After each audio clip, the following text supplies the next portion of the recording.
Muy buenas tardes, amados hermanos.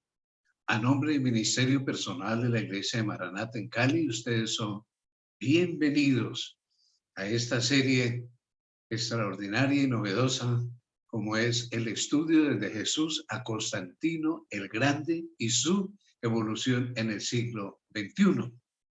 Así que estamos muy contentos de tenerles con nosotros. A continuación, entonces, vamos a pedir la presencia de nuestro Dios.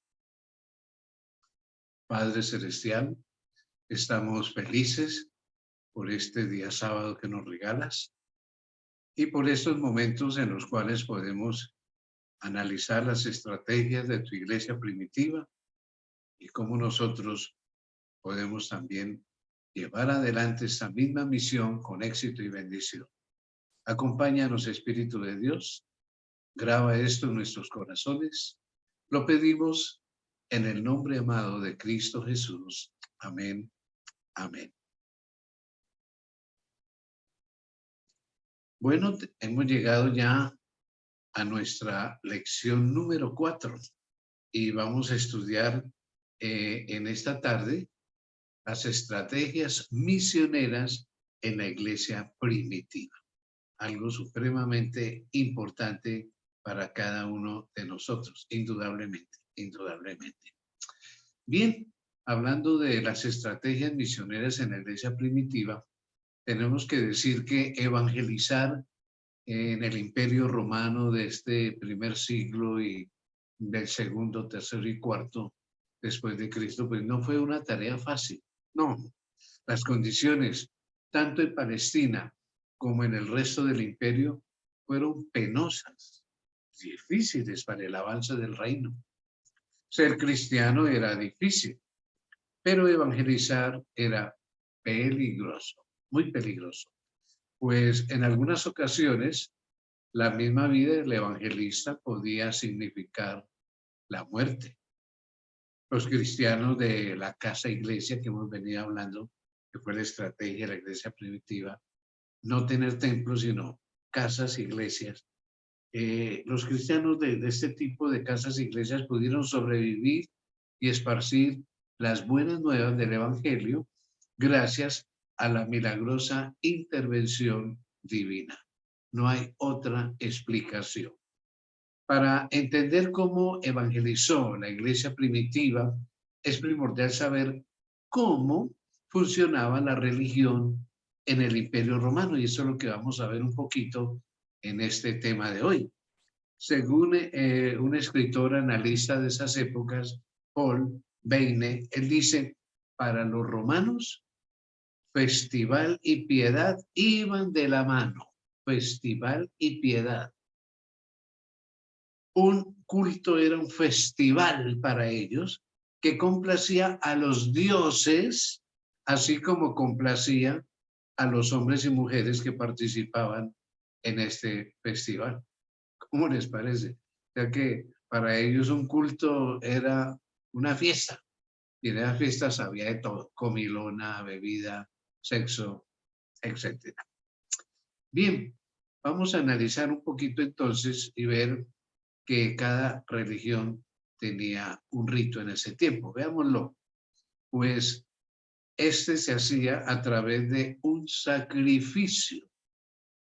Y noten ustedes, ¿cómo es posible que los romanos sacrificaban animales en cierta manera parecido a los sacrificios del tabernáculo y del templo judío? Satanás siempre saca copias, pero copias tergiversadas, falsas, copias totalmente degeneradas de lo que fue el plan de Dios. No sé si ustedes sabían esto, pero en las religiones que imperaron en el Imperio Romano, que fueron politeístas, hubo sacrificios. Y en el auditorio la gente participaba pasivamente, contemplando a quienes efectuaban el sacrificio.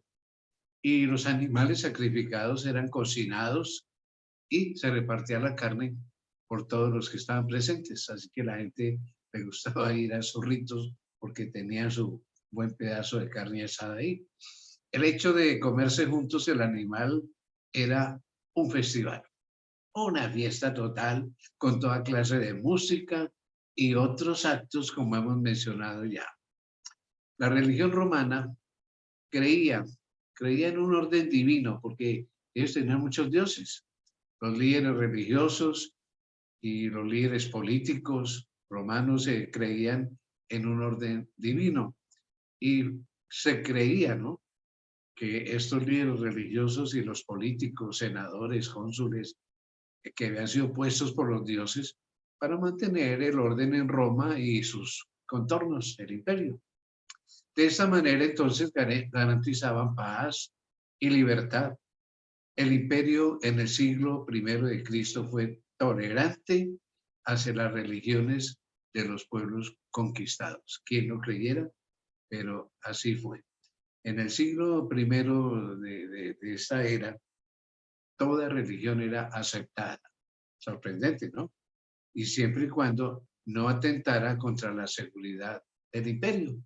Entonces surge la pregunta, ¿por qué persiguieron la religión cristiana y hubo mártires muertos, pero por miles?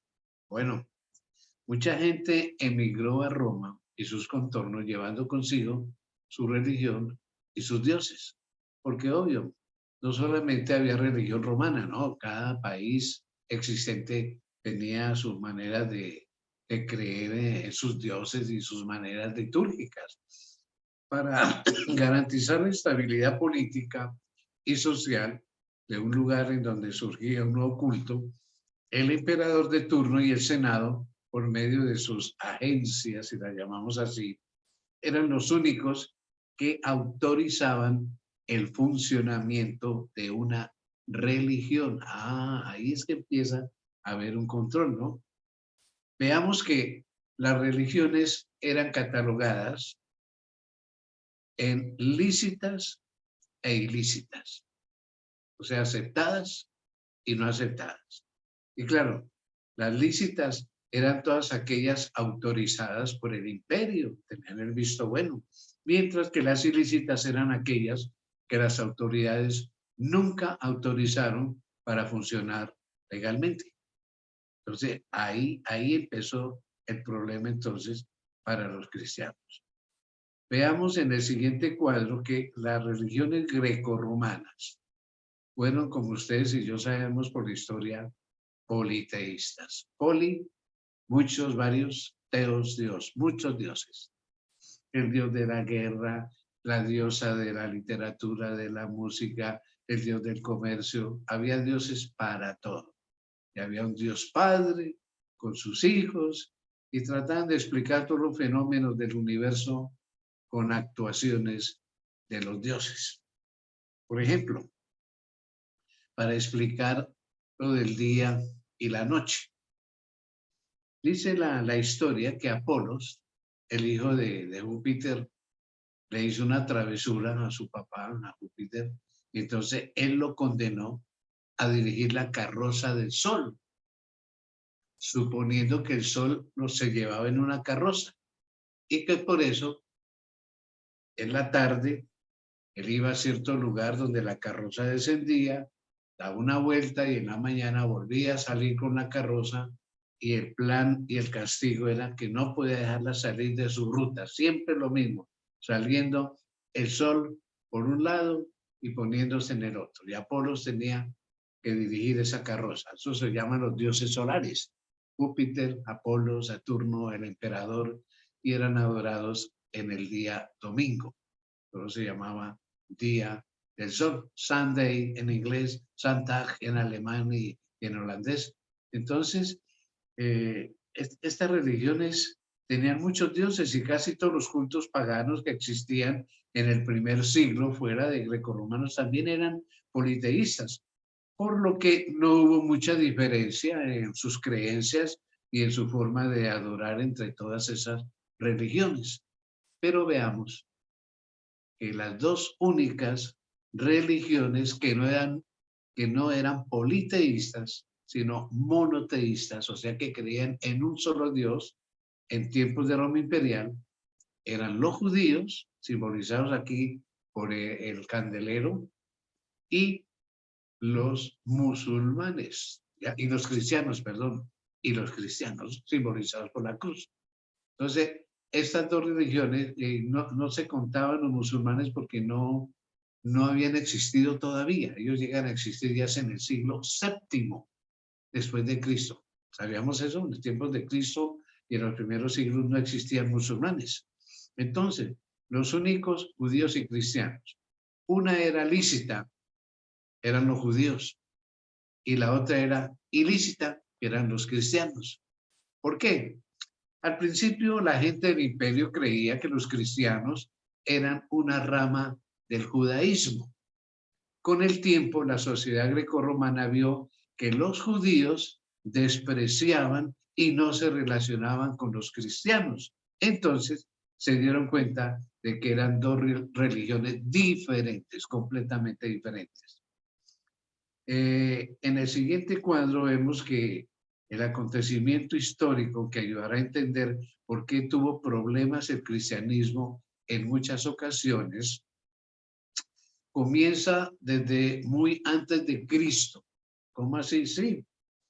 Octavio, ese famoso emperador, venció a Marco Antonio y a Cleopatra en septiembre del año 31 antes de Cristo. Hubo romances ahí de Cleopatra con Marco Antonio y después con Octavio.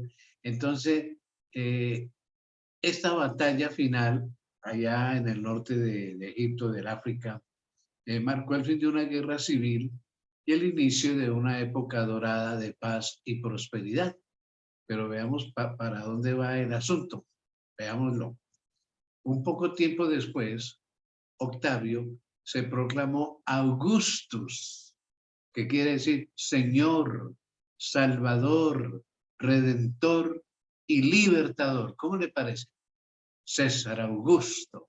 El título Augustus en latín, Salvador, Redentor, Libertador, Señor. 4 títulos, porque fue el gran vencedor, entonces se elevó al estatus de Dios, el emperador de turno. Él era divino, era un hijo del Dios de ellos, en minúscula. Al poco tiempo, entró en vigor en todo el imperio un edicto, el cual pedía a todas las religiones que al comenzar su liturgia invocaran a César como señal de lealtad y reconocimiento del poder divino del emperador. Es un Dios. Los judíos fueron los únicos a quienes se les permitió no hacer ese rito por razones de conciencia. Las religiones paganas, como ya dijimos, eran politeístas, tenían muchos dioses, pues no tuvieron problemas con implementar ese edicto del emperador, tener un dios más, el emperador de Roma. A ellos no les dio nada. Pues un dios más, al aceptar al emperador, no afectaba sus creencias y su lealtad al imperio. Así que las religiones que no cumplieran con esa ordenanza, ahí sí eran vistas como un movimiento subversivo que atentaba contra la seguridad del Imperio Romano y por lo tanto había que eliminar del todo ese culto. Por eso decimos, quien creyera, pero 31 años antes de Cristo comienza ya el problemita que van a tener que enfrentar los cristianos. En años posteriores se identificaron a lo menos 3 grupos subversivos que eran obviamente ilícitos por practicar una creencia sin permiso del imperio. Y veamos que fueron los cristianos, religiones del misterio y brujos que presagiaban asuntos en contra del imperio. Entonces, esta gente fue ilícita y lógicamente objeto de persecución. Una gran mayoría sabía que existían, pero nadie estaba al corriente acerca de dónde se reunían. Muy pocos los conocían en persona. De estos 3, los cristianos eran, de acuerdo con la autoridad imperial, los más peligrosos. Eso decían ellos, los más peligrosos por 2 razones. tenían otro Señor, otro Salvador, otro Redentor, otro Libertador, que no era el César, sino Jesús, y presagiaban el fin del mundo y la destrucción de Roma. Entonces, claro, fueron considerados un peligro, un atentado contra el Imperio Romano. Para las autoridades, Roma era eterna, para siempre. Por lo tanto, no podía ser destruida, así los cristianos vaticinaran que iba a ser destruida. Pero no les gustaba que sacaran profecías. Hubo un gobernador de la región llamada Bitinia. Este gobernador llegó a ser historiador romano y se llamó Plinio el Joven. Seguramente algunos de ustedes lo habrán oído nombrar en la historia, Plinio el Joven, y él dejó constancia de un edicto. Veamos lo que decía el edicto. Prohibía las reuniones secretas. Y gracias a Plinio, hoy se sabe mucho de cómo eran las reuniones de los cristianos a comienzos del siglo II después de Cristo. El valor que tenían para enfrentar el martirio y la serenidad que mantenían frente a las fieras en el Coliseo romano, en los coliseos, porque realmente fueron varios. Entonces, tanto la religión romana como la de otros pueblos era sin revelación, sin dogmas, ni ortodoxia. Estas religiones se basaban en una perfecta realización de ritos litúrgicos, no tenían códigos morales, ni éticos, ni exigían a sus miembros arrepentimiento de sus actos malos. Así que ellas no tenían ningún problema, y nótese, todo esto era contrario al cristianismo. ¿Por qué tenían que reunirse secretamente? ¿Por qué tenían que, por ejemplo, en Roma se sabe que en cementerios subterráneos que se llamaron catacumbas, ¿por qué hacían los cultos por allá? Porque era una religión ilícita. Y si los agarraban, los mataban. Los llevaban allá a los coliseos romanos para morir en manos de fieras o quemados o destrozados por los guerreros. Entonces, estas religiones de ese tiempo de Roma no tenían un concepto de redención y de pecado. Para ellos no existía el pecado. No creían en la esperanza de una vida futura. Según algunos escritos de académicos de ese tiempo, mucha gente creía que los dioses eran un invento humano. Dios no existe, Dios no hay. Los humanos se los han inventado. Imaginen ustedes. Veamos que Tácito, que es otro hombre de esa época, el gran historiador romano, expresó lo siguiente: nos dirigimos a la naturaleza y a los dioses sin saber si nos escuchan. Eran conscientes del asunto, ¿no? Pues para algunos pensadores, la religión pagana estaba en un periodo de decadencia, a pesar de que no tenían códigos de nada. Pero ya la gente como que empezaba a sentir la necesidad de algo mejor. A los cristianos se les acusó de alterar el orden establecido por los dioses. Entraban en conflicto con la religión del Estado, no invocaban al César, rompían los ejemplos existentes de las clases sociales, y los cristianos eran estereotipados por todo el imperio. Todas partes se sabía el cristianismo ya, y como un ridículo, como algo que no debiera existir. Los tildaban de desestabilizar los cimientos de la sociedad. Imagínense, en lugar de ser edificadores de la sociedad, que no, eran desestabilizadores. En algunas ocasiones, ser cristiano en ese tiempo era un crimen. Entonces surge una pregunta. Veámosla en pantalla. ¿Por qué la gente entonces aceptaba el cristianismo? ¿Por qué progresó tanto el cristianismo? El cristianismo era una religión viva, relacional, que ofrecía perdón a través de Cristo. Los que aceptaban las buenas nuevas esperaban tener vida eterna, tenían una revelación, las Sagradas Escrituras. Ofrecía estándares éticos y morales que ayudaban a mejorar la personalidad, la familia y la sociedad. El cristianismo era más que una religión.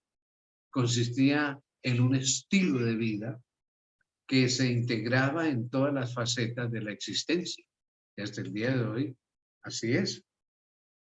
Era imposible que una persona que había conocido a Jesús no lo mostrara en cada acto de su vida.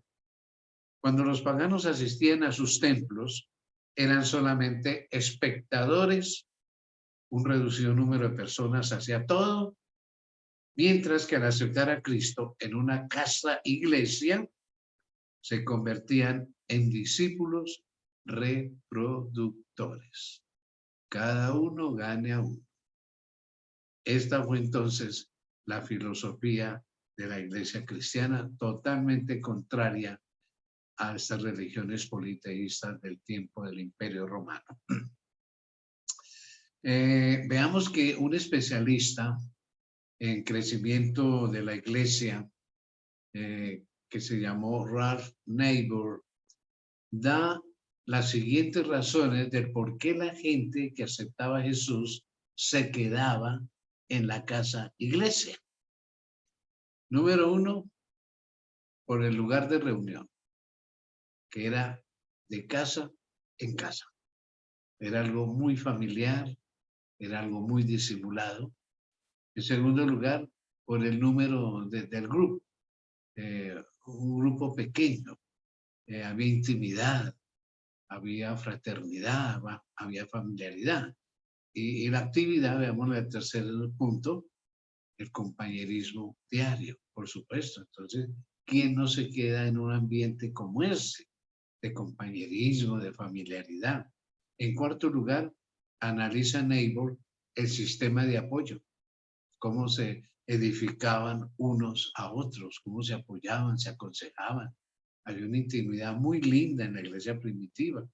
La parte relacional, se ayudaban unos a otros. Esto no existía en el Imperio Romano, en esas religiones politeístas, ¿no? Cada uno hacía su vida por aparte. Aquí no, que había una ayuda. Por otro lado, el aspecto discipular. Habían líderes modelando, entrenando, como ya estudiamos en temas anteriores. Las personas eran preparadas, entrenadas para testificar, para que fueran discípulos. Ahora, ¿cuál era el deber del líder? Equipar a los santos, entrenarlos, capacitarlos. Solo estaba entre ceja y ceja. Todo líder de la iglesia tenía que capacitar a los demás para testificar por Jesús. Había expectativa entre los miembros. Sí, ¿cuál era? Servir a otros.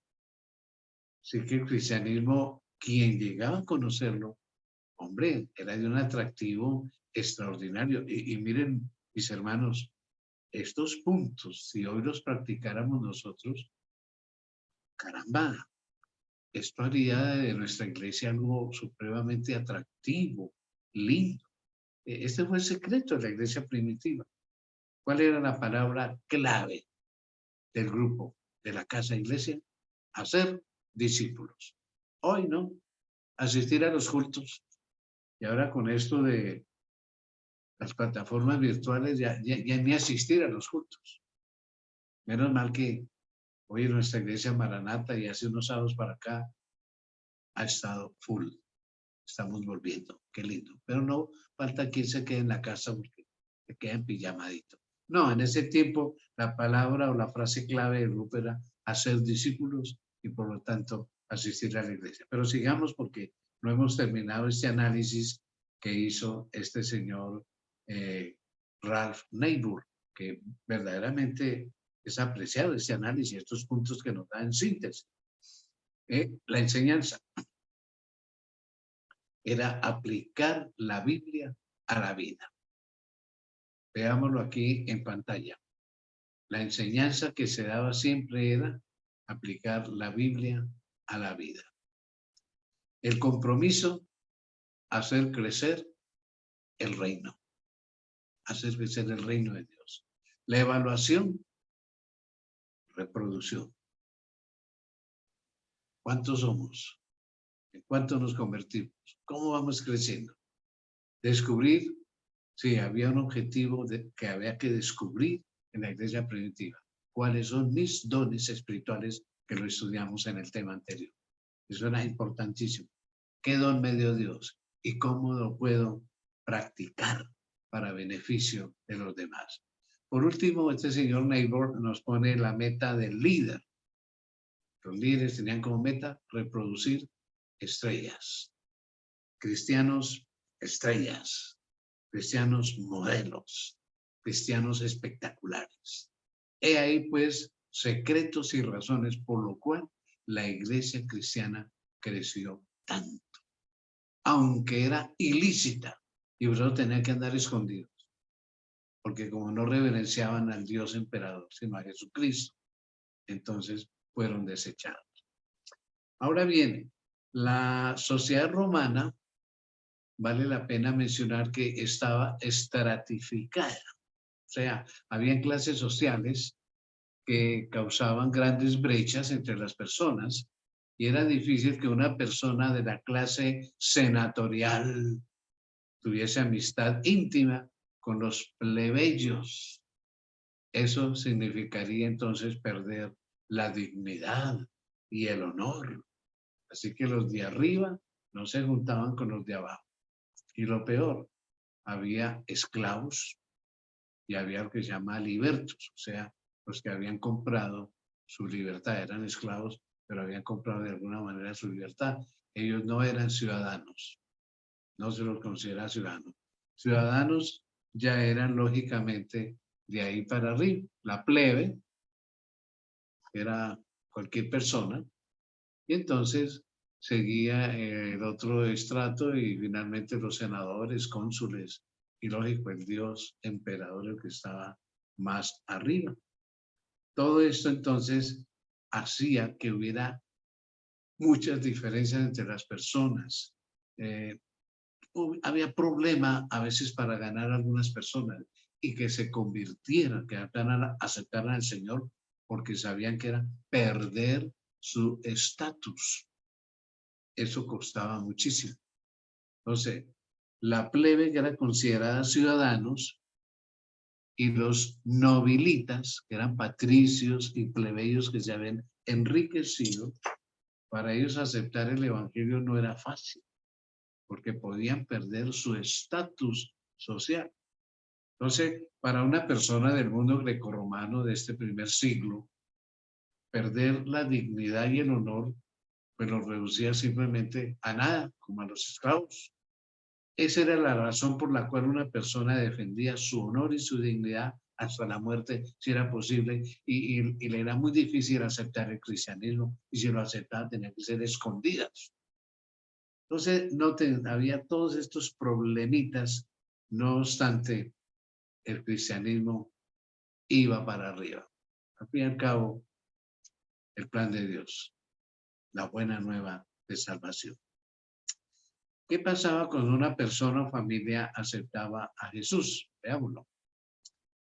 Al llegar a la casa iglesia, pues veía cómo desaparecían las clases sociales, todos se trataban por igual y de hecho todos eran uno en Cristo Jesús.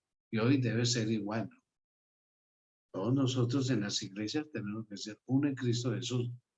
Esto de ver a otros como por allá arriba y de roscas, esto no debe existir. No debe existir jamás en una iglesia.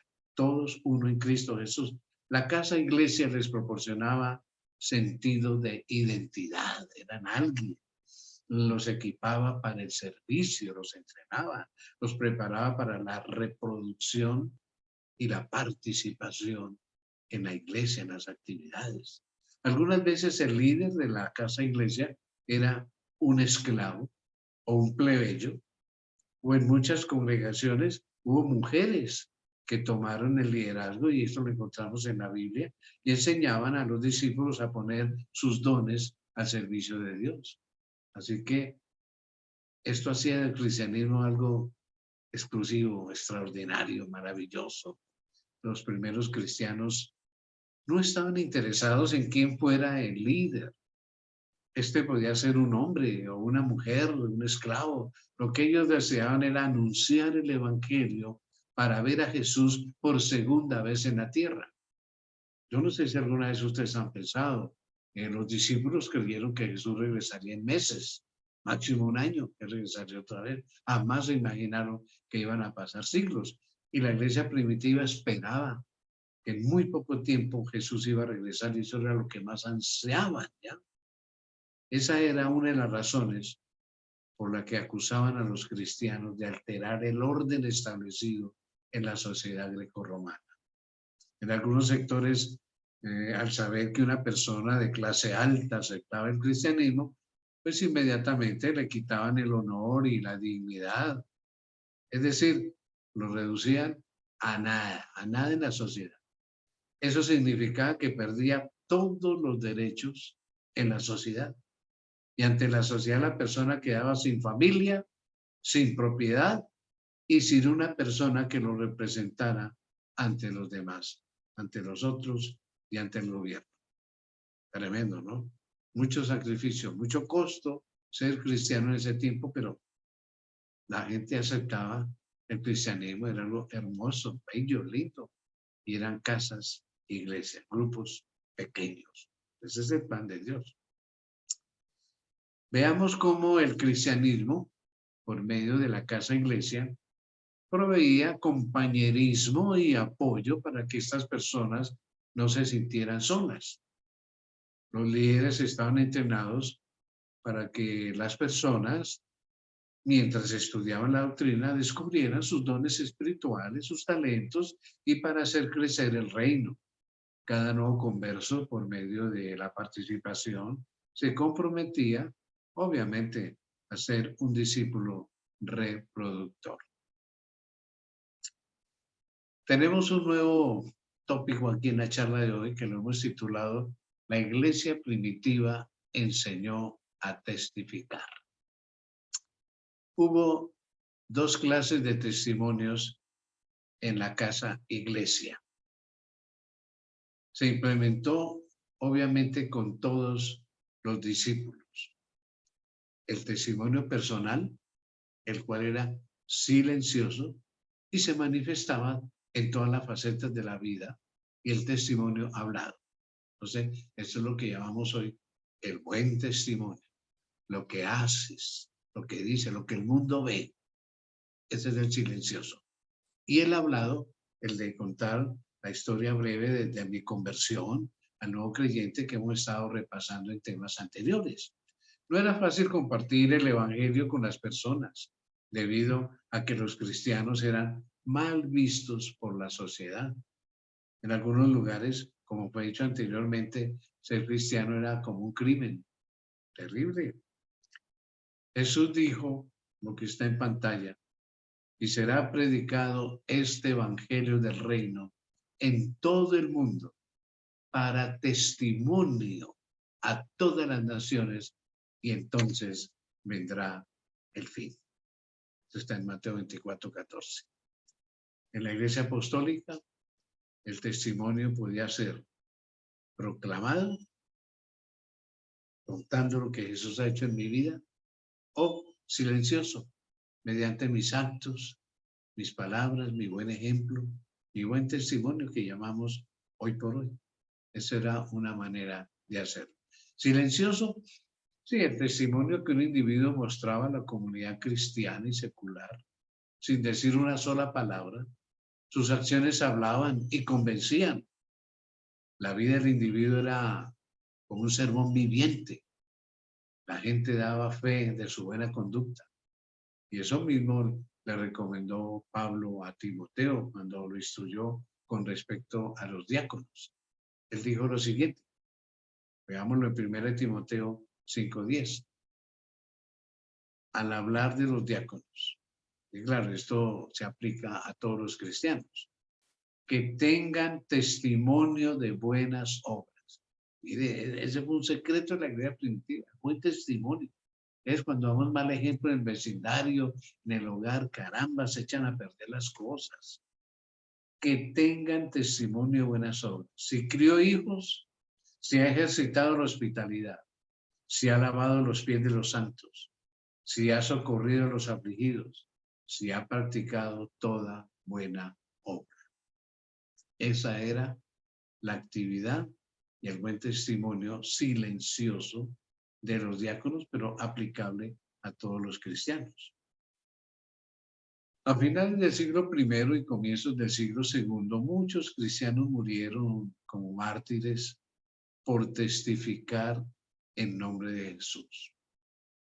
Hubo un hombre llamado Policarpo de Esmirna, hubo otro llamado San Ignacio, Blandina y otros muy destacados en la iglesia primitiva que dieron su vida como mártires por ser buenos testificadores del evangelio y la palabra de Dios. Veamos cómo en un documento llamado las cartas de Ignacio, que lo llama la iglesia San Ignacio, esto es a finales del siglo I, cerca del año 100, y comienzos del segundo, muy importante para este estudio, en una de las cartas a la iglesia de Esmirna, hay alusiones sobre la pasión de los cristianos para testificar de la muerte y la resurrección de Cristo. Hay un hombre llamado Michael Green que comenta que lo más importante para un cristiano era compartir su fe con otro. Era lo más importante, compartir su fe con otro. Para nosotros, ¿qué es lo más importante? Ay, ay, ay. El primer capítulo de Primera de Juan da un modelo. Desde el mismo momento que una persona encuentra la verdad en Jesús, pues se siente constreñido, tocado a pasar esa verdad. Juan el Bautista le testificó de Jesús a 2 de sus discípulos y estos siguieron a Jesús. Luego Andrés le testificó a su hermano y este vino el Salvador. Y así fue una cadena, ¿no? Con mucha razón se manifiesta que la fe, está ahí en pantalla, ¿no? La fe es siempre una respuesta a testificar de las obras de Dios, de Jesús o de su palabra. Así que, mis hermanos, la fe es una respuesta a testificar. No podemos callar. Uno dar buen testimonio es calladitos, pero el otro es hablar, contar lo que el Señor ha hecho en nuestras vidas. Y eso lo hizo la iglesia primitiva, obviamente, y por eso crecieron tanto. Durante el siglo II, años 100 y pico, los discípulos de la casa iglesia mantenían viva la testificación. Miremos que se habla de un filósofo y teólogo de Alejandría llamado Panteno. Ahí lo tenemos en pantalla, según las imágenes que han venido de la historia sobre cómo se imaginan que fue este Panteno. Este Panteno, por medio de su testimonio personal, ganó al que está a su lado, a Clemente, el famoso Clemente de Alejandría, tremendo escritor, estudioso de las doctrinas, fue un puntal en la iglesia cristiana, Clemente de Alejandría. Ustedes pueden buscarlo por internet, tanto Panteno como a Clemente de Alejandría. Entonces Panteno gana a Clemente. Lo mismo sucedió con el testimonio de Justino Mártir, o también se lo llama Justino Mártir o Justino el teólogo.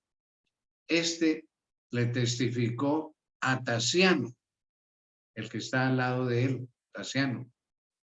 Y este Tasiano llegó a ser un estudioso de la Biblia impresionante.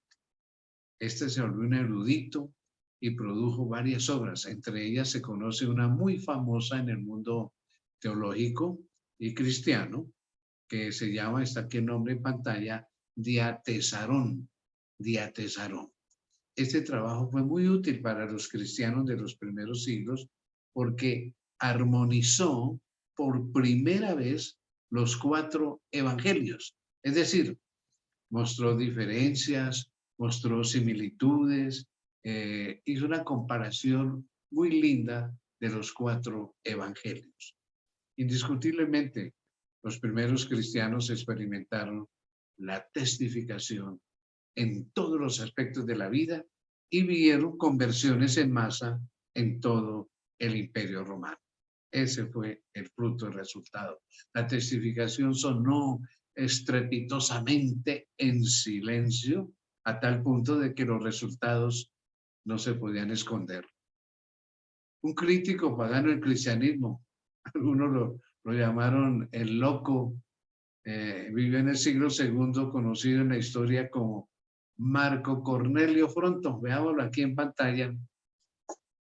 Este hombre fue un crítico salvaje de los cristianos. Marco Cornelio Fronto. Dijo de los cristianos, miren la sátira tan tremenda. Ellos han formado una chusma de conspiración blasfema con sus reuniones nocturnas, en donde ayunan periódicamente, con fiestas inhumanas. Sellan su pacto con algunos rituales religiosos, refiriéndose al bautismo, pero con un profano irrespeto. Ellos son una multitud que no dan la cara a la luz del día, como si los perseguían y los mataban, ni hablan frente al público, sino que solapadamente se encuentran en los lugares escondidos para hablar de cosas sin sentido con otros. ¿Cómo les parece lo que escribió este salvaje? Los cristianos buscaban cualquier ocasión para testificar. La actitud de los seguidores de Jesús en la testificación llevó al filósofo Celso. Celso es también muy renombrado en la historia, a finales del siglo II, a que él dijera lo siguiente, veámoslo. ¿Qué dijo Celso? En algunas casas privadas nos encontramos con gente que trabaja con lana y con trapos y a zapateros, es decir, a las gentes más incultas e ignorantes. Delante de los jefes de familia, esta gente no se atreve a decir palabra. Tan pronto logran apartarse con los niños de la casa o con algunas mujeres tan ignorantes como ellos, empiezan a decirle maravillas. Note la sátira tan grande, ¿no?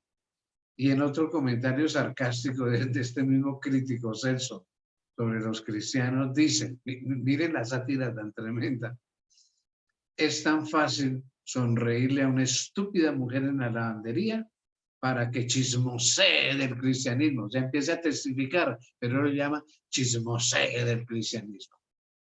Qué ambiente tan difícil para la iglesia primitiva, mis hermanos.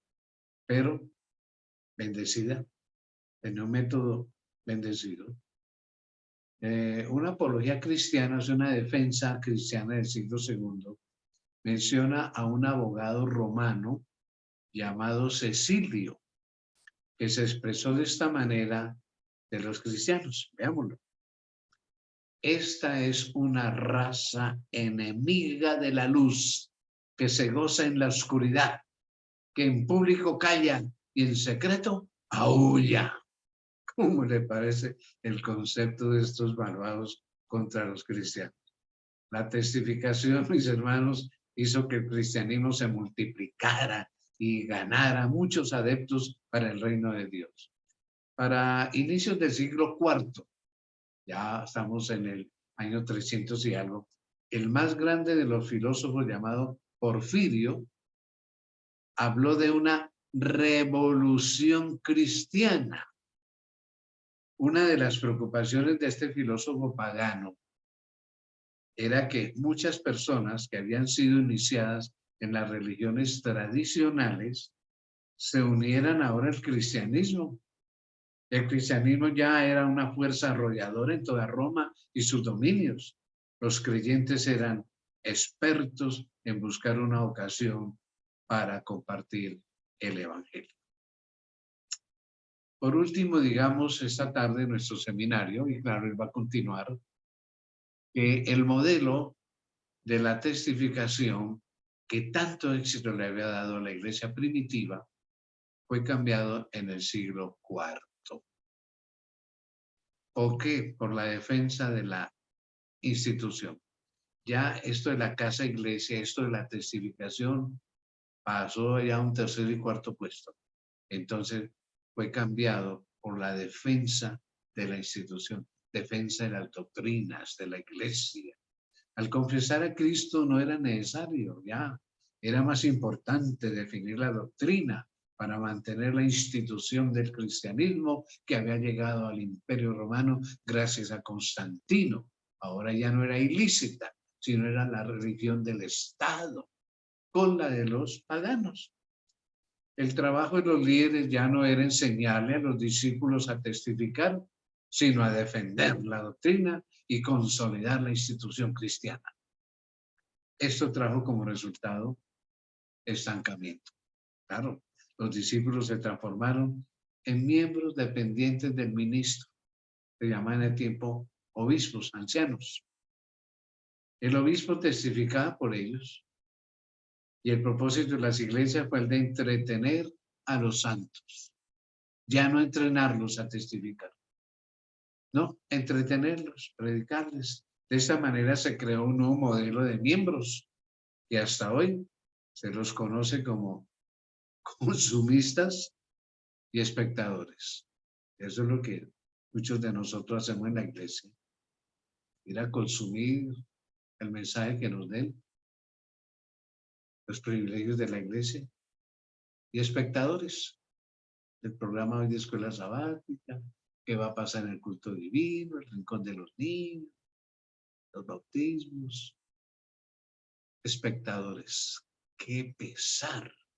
La iglesia perdió de vista ese proyecto de Dios de ser multiplicadores, de ser entrenados para testificar y estar en grupos pequeños. Que los ministros fueran entrenadores de obra misionera y no tanto predicadores, que no se dejara la ganancia de alma solo para ellos. Caramba, Constantino nos hizo un gran mal. Claro, la iglesia dejó de ser perseguida, y ahora antes ella, unos siglos después, vamos a ver, se convirtió en perseguidora. Qué lástima. Que no nos ocurra a nosotros esto. Tenemos que ser cristianos diferentes, distintos, parecidos a los de la iglesia primitiva. Bueno, hoy terminamos aquí esta parte. Seguimos el próximo sábado, obvio. Nuestro próximo tema, lo vamos a colocar aquí en pantalla.